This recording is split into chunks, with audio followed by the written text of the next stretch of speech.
We will take the last question. My name is Misbah and I am from Pakistan and I am doing bachelor's in MLT. My question is that Allah is not the father of us. Then how come in the Bible Isa alayhi salam said that I will pray to my father and he will send you a comforter? This is confusing me. What you are referring to is a verse from the Bible from Gospel of John chapter number 14 verse number 16. And I will pray to the Father and he will send you a comforter. Whenever in the Bible Jesus Christ, peace be upon him, uses the word Father, it refers to Almighty God. He is referring to Almighty God.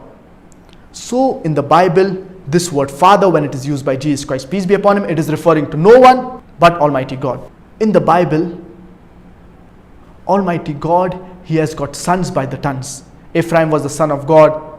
Adam was the son of God. All those who are led by the Spirit of God, they are sons of God. So son of God, it refers to a righteous person.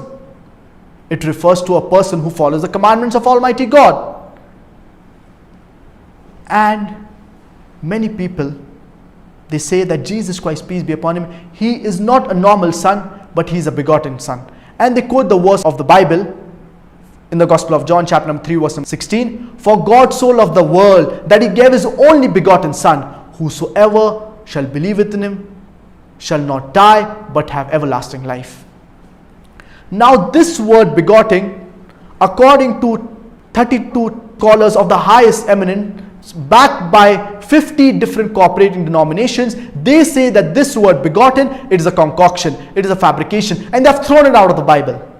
That's the reason in the glorious Quran, there are no less than 99 names and attributes of Allah subhanahu wa ta'ala that are mentioned in the glorious Quran and in the authentic hadith. But Allah subhanahu wa ta'ala took utmost precaution not to use the word father, that is ab in Arabic, because he knew that people, they would misunderstand this word and they would misuse it. But in the Bible, this word is used, and whenever Jesus Christ, peace be upon him, he uses, it is referring to no one but the Father in heaven, and it is referring to Almighty God. So this was the time that we had today. Inshallah, the remaining part of the session will be continued by my father. I would like to end this session. Wa akhiru da'wana and alhamdulillahi rabbil alameen.